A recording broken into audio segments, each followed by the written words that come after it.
Memasuki musim panen raya, pihak Perum Bulog Kanwil Sumsel Babel menetapkan harga pembelian pemerintah atau HPP gabah petani di Sumsel Babel di angka Rp6.500 per kilogram.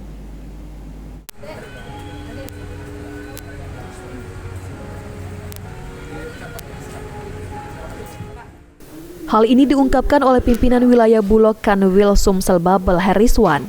Karena memasuki musim panen raya, Bulog akan membeli gabah dari petani dengan harga pembelian pemerintah atau HPP Rp6.500 per kilogram. Bulog telah membentuk tim jemput gabah di setiap kabupaten untuk bisa mengawal jadwal panen yang ada di Sumatera Selatan dan tetap secara bergiliran menyerap seluruh hasil panen petani dengan harga Rp6.500.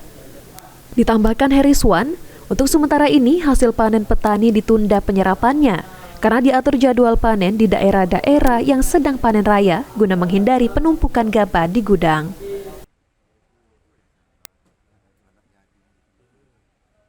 Untuk harga gabah kita jemput ke sawah itu Rp6.500. Ya, jadi petani itu sudah siapkan di pinggir sawah itu, nanti dinaikkan sampai di atas truk yang kami jemput, kita bayar di situ. Pak, kemarin langsung ke Bulog nih Pak ya? Enggak, kita jemput.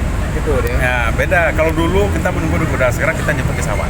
Pak, dengan harga Rp6.500. Sejak Februari hingga April 2025, Bulog Sumsel Babel sudah menyerap sekitar 51.000 ton beras dari target penyerapan 154.000 ton hingga akhir April mendatang.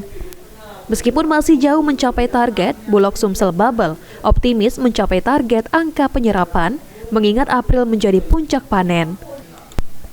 Aji Delia, PAL TV.